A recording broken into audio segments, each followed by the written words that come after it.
Bonsoir à tous et bienvenue dans Choc du Monde, le magazine des crises de la prospective internationale de TVL. L'Inde et le Pakistan sont sur le pied de guerre. Les échanges de tirs n'ont pas cessé tout au long de la frontière entre les deux pays, dans le Cachemire, depuis une semaine, et l'attaque dans la vallée de Baizaran, la partie indienne de cette région qui a tué 26 civils.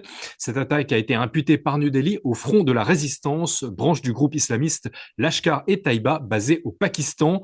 L'Inde reproche à son voisin ses liens troubles avec les mouvements terroristes. Alors pour en parler, je reçois de New Delhi Ram Dwivedi. Ram Dwivedi, bonsoir. Bonsoir. Merci beaucoup d'avoir répondu présent à l'appel de Choc du Monde. Vous êtes entrepreneur en Inde et vous êtes président du think tank Kutneti. Vous enseignez aussi à l'EGE à Paris, l'école de guerre économique. Alors, rentrons dans le sujet du jour. Je disais, la tension ne faiblit pas, mais nous parlons d'une menace de conflit entre deux puissances nucléaires. Première question alors, Ramdi Vedi, la situation est-elle, à votre avis, sous contrôle? Ça dépend ce qu'on appelle ce contrôle et ça dépend si on parle du côté indien ou pakistanais, on va dire. Euh, il y a eu un événement qui a été assez marquant auprès de la population indienne, euh, qui a beaucoup choqué la population. Et en gros, aujourd'hui, la pression, elle n'est pas vraiment du côté politique, mais elle est du côté de la population. C'est très simple de s'en rendre compte, hein. Les Indiens parlent principalement anglais sur les réseaux sociaux, même si entre eux, entre nous, on a plein de langues locales. Vous allez sur Twitter en Inde, vous tapez des hashtags sur le truc et vous voyez ce que disent les gens. C'est très simple à voir, hein. Et globalement, les gens demandent une réponse assez ferme du gouvernement. On n'a pas d'élection actuellement en Inde. Modi vient d'être élu il y a juste un an, donc il a 4 ans encore devant lui. Il n'y a pas d'élection locale importante qui arrive. Donc il n'a pas vraiment de besoin de faire quoi que ce soit d'un point de vue électoral. Ça reste le jeu démocratique, on va dire. Mais quand même, pour montrer qu'il a de l'autorité, il va devoir faire quelque chose. Donc c'est un peu là où on en est actuellement. Devoir faire quelque chose, nous allons justement préciser cela. Je vous propose, Ramdi Vedi, de faire le point sur les sanctions et les contre-sanctions prises à la fois par l'Inde et le Pakistan depuis le 22 avril. La communauté internationale appelle à la retenue alors que les échanges de tirs entre l'Inde et le Pakistan font craindre une escalade. New Delhi a imputé à Islamabad la responsabilité de l'attaque du 22 avril, tandis que le Pakistan a démenti toute implication et réclamé une enquête neutre sur ces circonstances. Justice sera rendue aux victimes, a promis le Premier ministre indien Narendra Modi. Les deux pays ont échangé une série de sanctions, dont la suspension de tous les visas pour les ressortissants de leurs voisins, priés donc de quitter leur territoire au plus vite. L'armée indienne a par ailleurs détruit à l'explosif une dizaine de maisons de suspects et l'Inde a suspendu sa participation à l'accord crucial de partage des eaux de l'Indus avec le Pakistan, en vigueur depuis 1960. Si j'ai bien compris, Ram Dwivedi, pour Modi, il n'y a guère de doute possible, Islamabad est coupable. Ça dépend de ce qu'on appelle Islamabad. En fait, il y a un tabou énorme dans cette partie du monde qu'on a tous. C'est que on a une expression que les Indiens ont, que les Pakistanais ont, que les Américains ont. C'est de dire que, vous savez, la plupart des pays ont des services de renseignement. La France a 6 services de renseignement qui travaillent très bien, ainsi de suite. Le Pakistan, c'est pas un pays qui a un service de renseignement. C'est un service de renseignement qui a un pays. L'organisation la plus importante au Pakistan, c'est l'ISI, Inter-Services Intelligence, qui est leur service de renseignement principal. Et qui est connu pour contrôler le pays depuis des années. En fait, le gouvernement n'est qu'un pion de ce service de renseignement-là. Et du coup, effectivement, si moi, quelqu'un du gouvernement pakistanais me dit c'est pas de ma faute, je veux bien le croire. Mais il y a une organisation au-dessus de cette personne-là qui, effectivement, enfin, on sait que c'est eux qui ont fait les attaques. Ils s'en cachent pas trop. Il y a eu une interview assez récente du ministre de la Défense pakistanais il y a quelques jours sur une chaîne britannique. Et il a avoué lui-même, il a dit, nous, ça fait 30 ans qu'on fait le sale job avec des groupes terroristes, principalement pour compte des Américains. Donc, en fait, si vous voulez, l'attentat n'est pas réclamé, mais ça fait 75 ans qu'on a les mêmes problèmes. On sait toujours qui est derrière. On n'a pas vraiment de doute dessus, et eux non plus, en fait. On ne joue pas entre nous à dire j'ai rien fait, ainsi de suite. Tout le monde sait qui a fait quoi. Et vous pensez donc qu'à partir de là, la réponse de Modi sera proportionnée? Que peut-il faire? Ça dépend. Alors, c'est une bonne question. Il y a plein de choses qu'on peut faire. La première chose qu'il faut voir, et je sais que pour les médias, je parle pas de vous, moi je parle des médias plus mainstream, on va dire, ça vend toujours de parler de Troisième Guerre mondiale, ainsi de suite. C'est vrai qu'en plus, c'est deux pays qui ont l'arme nucléaire. Donc, ce scénario-là est toujours un peu vendeur. Honnêtement, l'Inde a aucune volonté de rentrer dans une guerre ouverte avec le Pakistan. Il n'y a rien à y gagner. Ce qu'il faut voir, c'est qu'effectivement, l'Inde est un pays beaucoup plus grand, beaucoup plus riche que le Pakistan actuellement, donc gagnerait la guerre, mais à un coût important. Il ne faut pas sous-estimer le Pakistan. Ils ont un demi-million d'hommes, ils ont l'arme nucléaire, Ils ont des équipements assez modernes, mine de rien. Il y a juste un mois et demi, ils ont reçu encore 400 millions d'euros des États-Unis pour des chasseurs pour leur Air Force. Donc, ils ont une armée qui est pas ridicule du tout. Et contrairement aux Chinois, qui sont peut-être beaucoup plus nombreux et beaucoup plus développés, c'est une armée qui est rompue au combat. Les Pakistanais font la guerre tous les jours, à toutes leurs frontières, à la frontière avec l'Iran, à la frontière avec l'Afghanistan, à la frontière avec l'Inde. Donc, c'est des gens qui savent ce que c'est que la guerre. Il faut pas les prendre pour des amateurs. Ils peuvent combattre. Leur plus gros défaut, c'est l'argent. C'est qu'ils n'ont pas du tout d'argent. C'est un pays qui est en faillite économique depuis des années. Les réserves de cash du Pakistan doivent être d'à peu près 10 milliards de dollars. Les réserves de dollars de l'Inde sont de 700 milliards de dollars et l'Inde peut lever 2 trillions de dollars en 2 jours directement. Donc l'Inde pourrait faire une guerre pendant des années et le Pakistan peut faire la guerre pendant 5 jours. Mais quand même, dans ce laps de temps-là, on peut faire beaucoup de dégâts. Et si vous voulez, l'Inde, c'est pas un pays qui est belliqueux, c'est pas un pays qui a envie de faire des guerres. Si vous regardez actuellement les autres news en Inde, c'est comment on va faire pour passer de 20% à 40% de production des iPhones sur Terre. C'est comment on va gagner la guerre de c'est l'un des troisième pays des semi-conducteurs en termes de brevets instituts actuellement. C'est comment on peut gagner ça. L'Inde va dépasser l'économie japonaise et devenir la quatrième économie mondiale dans quelques mois. Donc, c'est ça les sujets en Inde, c'est des sujets plutôt positifs de pays en grande croissance. C'est la plus grande croissance du monde depuis 10 ans, l'Inde. Donc, c'est des sujets c'est des problématiques de gens qui veulent accéder à la middle class. C'est un pays qui était très pauvre, qui est en train d'accéder à une forme de bourgeoisie. Et il n'y a aucun intérêt à aller faire la guerre, à casser tout ce qui a été construit depuis 15-20 ans en Inde. Pour ça, il y a rien à gagner. Et en plus, vous savez, souvent dans les médias, on dit que c'est des territoires qui sont disputés et ainsi de suite. Ça fait 60 ans qu'il n'y a plus de disputes sur le Cachemire. L'accès Chine, c'est en Chine. Il y a trois Mhm. pays qui se disputent la région. Ça fait depuis les années 60 que l'accès Chine, c'est en Chine et que c'est administré par la Chine. Ce qu'on appelle nous le Pakistan Occupy Cachemire est géré par le Pakistan et notre partie du Cachemire est gérée par l'Inde. Si vous allez au Cachemire, c'est une zone très touristique, c'est pour ça qu'il y a eu un attentat. Vous payez en roupies, vous êtes en Inde. Il n'y a pas des trois côtés, vous êtes dans le pays en question, donc il n'y a pas vraiment grand-chose dessus. Et même si demain l'Inde envahissait un bout du Pakistan, pour en faire quoi? On ne saurait pas gérer la population, on pourrait pas. Enfin, il n'y a aucun intérêt, il n'y a pas de ressources, il n'y a pas d'enjeu super important. Donc, en Inde, personne veut une guerre ouverte, il n'y a absolument rien à y gagner. Et au final, en plus, on sait que les gens qui sont derrière, c'est un service de renseignement. Les gens qui vont souffrir, ça va être la population, ils n'ont rien demandé. C'est des pauvres gens comme tout le monde, il n'y a aucun intérêt à faire une guerre. Maintenant, pour répondre à votre question en détail, il y a quand même pas mal de choses que l'Inde peut faire pour mettre une pression sur le Pakistan. La première, c'est d'avoir quand même un niveau de tension un peu important à la frontière, puisqu'encore une fois, le problème du Pakistan, c'est l'argent. Ce qu'ils n'ont pas, c'est de l'argent. Tous les quelques mois, ils sont obligés d'aller demander de l'argent au Fonds monétaire international ou à la World Bank, et ils sont refusés des lignes de crédit de quelques milliards de dollars. Donc, ils sont dans une situation économique qui est très compliquée. Ils ont eu plusieurs coups d'État ces dernières années. Les Alors, supporters d'Imran Khan, qui est là. Ouais, ce que vous nous dites, Ramdividi, c'est que certains membres des renseignements peuvent avoir fomenté cette attaque justement pour essayer de soutirer quelque chose. toujours. Et c'est ce qui est terrible, c'est qu'à chaque fois que vous regardez que le Pakistan obtient une ligne de crédit d'une organisation internationale, l'argent sert à acheter des armes et à remplir les poches de personnes qui dépensent cet argent-là à Londres et à Dubaï. Ça va même pas pour la population. Donc, c'est une situation qui est compliquée. Et finalement, ce que veut toucher l'Inde, c'est ces gens-là. C'est pas la population pakistanaise qui a rien demandé dans l'histoire. Du coup, ce que l'Inde peut faire actuellement, c'est en fait masser un peu de troupes à la frontière. Vous verrez tous les jours des news en disant qu'il y a des tirs à la frontière. Il y a des tirs tous les jours à la frontière depuis des années. C'est pas un truc qui est nouveau. Mais le fait qu'il y ait un peu de pression à la frontière, ça va obliger les Pakistanais à masser leur armée à la frontière. La vraie menace pour le Pakistan, c'est pas nous les Indiens. C'est pas nous le problème. Ils ont deux menaces infiniment plus dangereuses pour eux. La première, c'est les Afghans. Les Afghans veulent récupérer toute la partie nord du territoire. L'Afghanistan a de bons rapports avec l'Inde, même si bon, les talibans ont jamais été en odeur de sainteté avec les Indiens. L'Afghanistan a toujours eu de bons rapports avec l'Inde. C'est un pays qu'on connaît bien. Et du coup, il y a eu pas mal de communiqués récemment des Afghans qui voulaient envahir une partie du Pakistan. Vous avez sûrement dû entendre parler le fait que les Indiens ont viré des visas de Pakistanais, les Pakistanais des visas Oui. d'Indiens. Mais le plus gros mouvement de personnes, c'est les Afghans qui vivent en Afghanistan. À la journée, ils doivent virer 5000 Afghans du pays parce qu'ils ont peur de la population afghane qui vit au sein du Pakistan. Et le plus gros problème du Pakistan actuellement, alors c'est un truc un peu local, on va dire, c'est le Baloutchistan.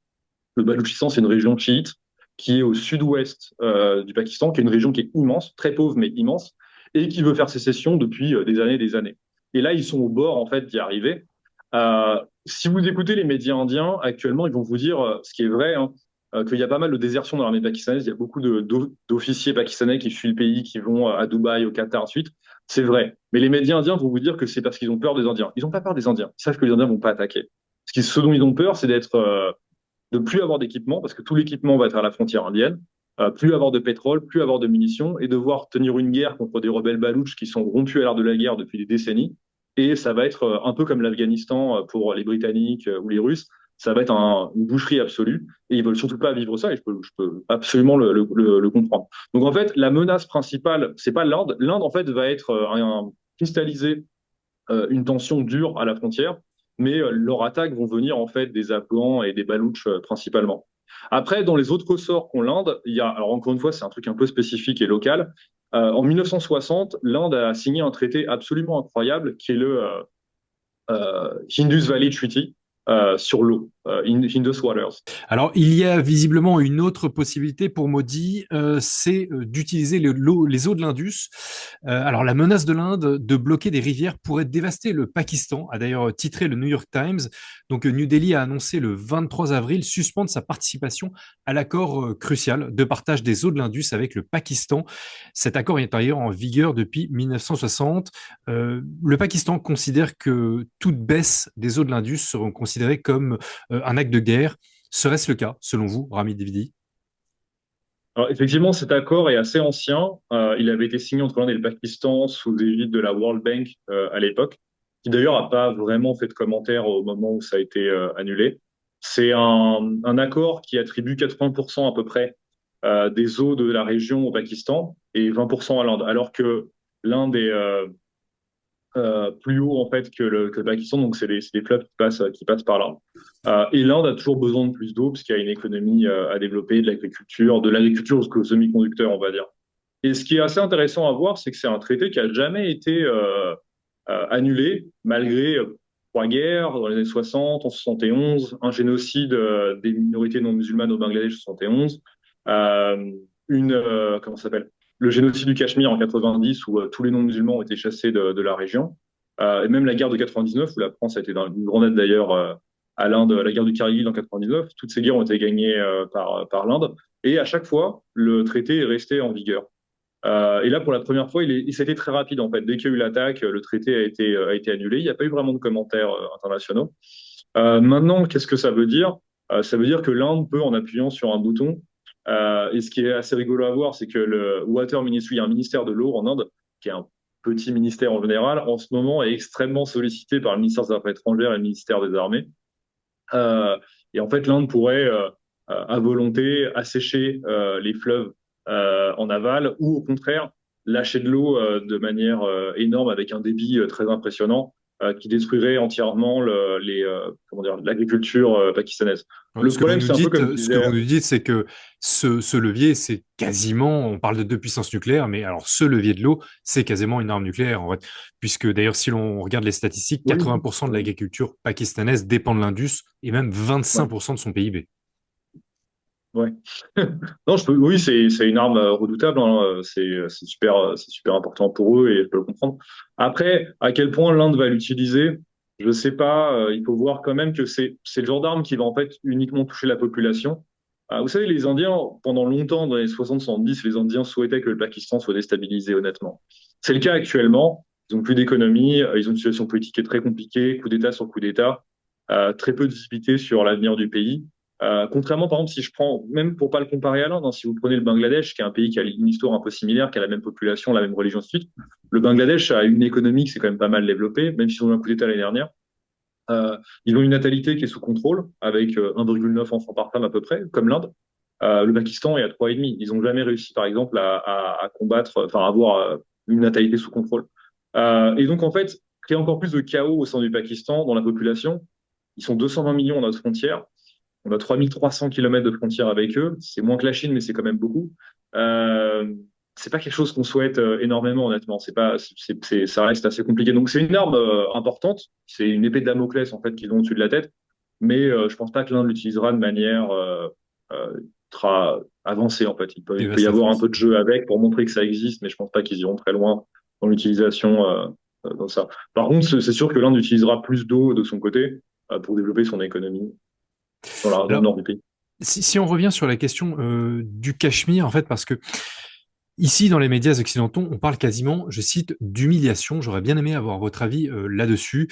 En fait, l'Inde a révoqué en 2019 l'autonomie régionale du Cachemire et Modi a été très fier ces dernières années des avancées au sein de cette région, encore une fois, comme on dit, disputée dans le temps. Il disait d'ailleurs que le terrorisme est en train de rendre son dernier souffle ici lors d'élections locales en 2024 et évidemment un an après, il y a donc ces attaques qui, semble-t-il, ont traumatisé l'opinion indienne. Il y a ce côté symbolique du Cachemire qui est évidemment l'écueil auquel fait face Modi. C'est vrai. Globalement, enfin, pour reprendre un peu l'histoire récente de la région, encore une fois, c'est une région qui est sur trois pays, la Chine, le Pakistan et l'Inde. Ça fait 60 ans que chaque région est de son côté, voilà. Donc le côté indien est en Inde. C'était un État à part, mais qui avait une sorte de particularisme régional. Il y avait quelques lois un peu particulières. Je crois qu'en France, en Bretagne, les autoroutes n'ont pas de plaine de Bretagne, n'ont pas d'impôts. C'est un peu pareil, en fait. Il y avait quelques règles comme ça du côté cachemiri. C'est-à-dire que vous êtes en Inde, mais par exemple, si vous n'êtes pas de la région, vous n'avez pas le droit d'avoir une entreprise, vous n'avez pas le droit d'acheter des terrains et ainsi de suite. Et le problème du Cachemire, c'est que c'était un État qui coûtait 10% du budget du pays pour 1% de sa population. 14 millions d'habitants à peu près. Donc il y avait l'Inde voulait énormément développer le Cachemire, on voyait tous les ans énormément d'argent dans le Cachemire pour faire des projets ainsi de suite, et tout l'argent disparaissait. Donc en fait c'est une raison de business à la base. L'Inde s'est dit ça reste un État qui est intéressant, qui a un potentiel touristique qui est énorme, qui n'avait qu'une seule économie qui est l'horticulture, hein, les fleurs. Il n'y a pas de ressources au Cachemire, il n'y a pas grand-chose comme économie. Donc l'Inde s'est dit on va développer l'État. Donc en 2019 ils ont changé le statut de l'État pour le faire directement géré par Delhi. Ils ont annulé les lois. Donc maintenant, moi, par exemple, qui ne suis pas du tout du Cachemire, moi, je viens de la frontière népalaise, j'ai le droit d'acheter un terrain au Cachemire si je voulais. J'ai pas fait, mais je pourrais faire si je voulais. Je pourrais créer une société. Ils ont créé des campus universitaires énormes au Cachemire. C'est l'équivalent des HEC, Polytechnique indien, ont tous ouvert des campus là-bas pour éduquer la population. Tata, qui est une des trois grandes entreprises indiennes, a ouvert des usines sur place. Donc, il y a eu énormément de business et ça a pas mal marché, en fait. Notamment beaucoup de tourisme. Ils sont arrivés à 3 millions de touristes l'année dernière, ce qui est pas mal. Et d'ailleurs, les gens qui ont été attaqués, c'est les touristes. Et les premières personnes qui vont souffrir, en fait, c'est que les touristes, bah, maintenant, vont avoir peur et vont partir. Euh, le Cachemire est très connu pour le ski, notamment. Il y a une station de ski qui est incroyable, qui est Gulmarg au Cachemire.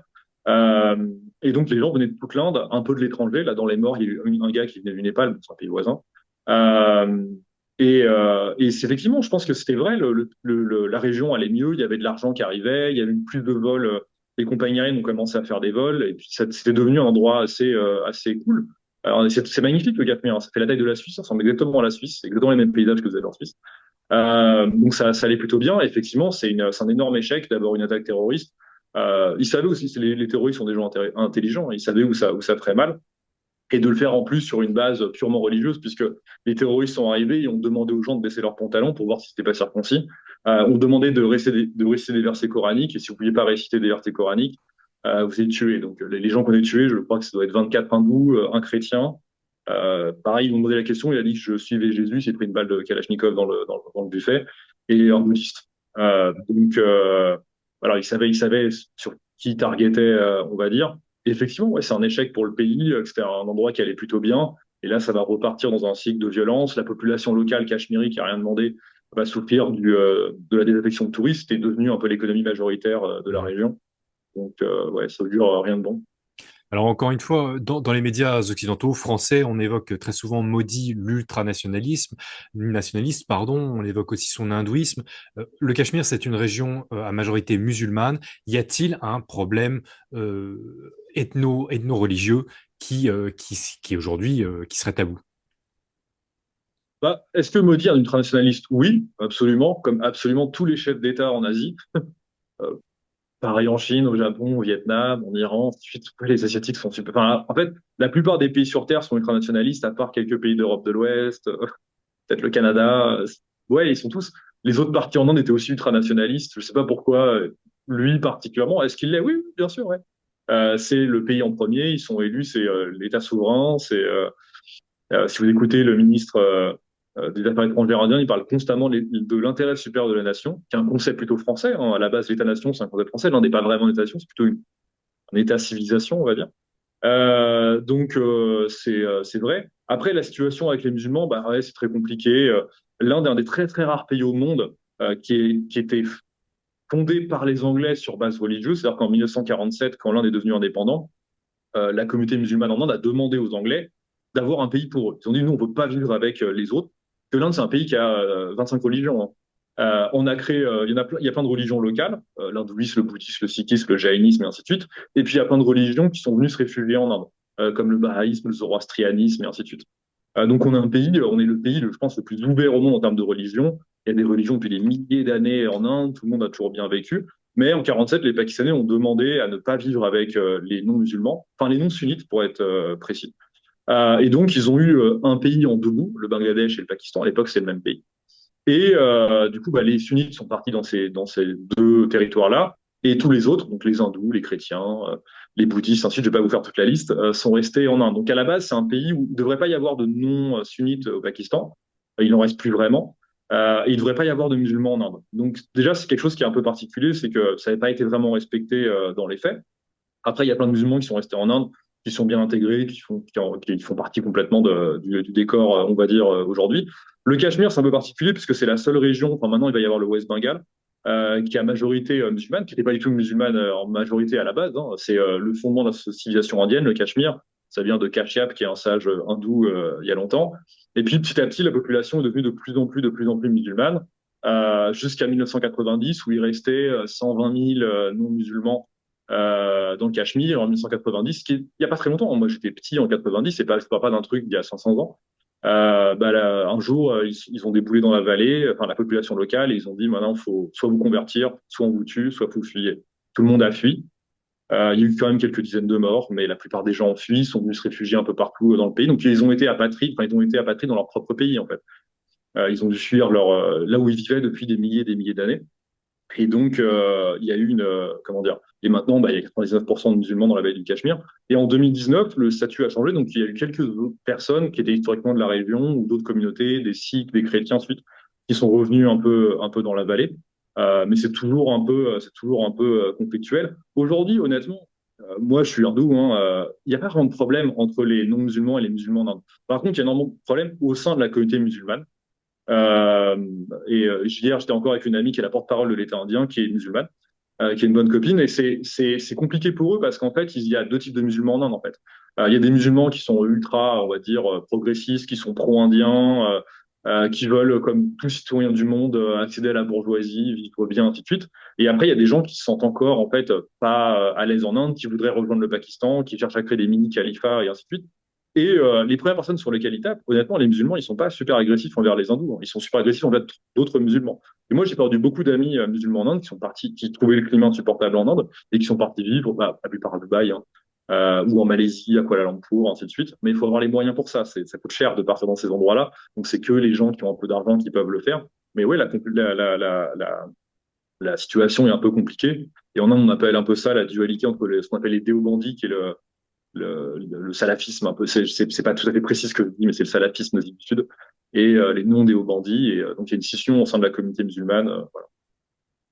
Décision au sein de la communauté musulmane, eh bien, ce sera le mot de la fin. Ramdi Eddy, merci beaucoup d'avoir répondu présent à l'appel de Merci Choc du Edouard. Monde. Je rappelle que vous êtes le président, le fondateur du think tank Kudniti à New Delhi. Merci beaucoup.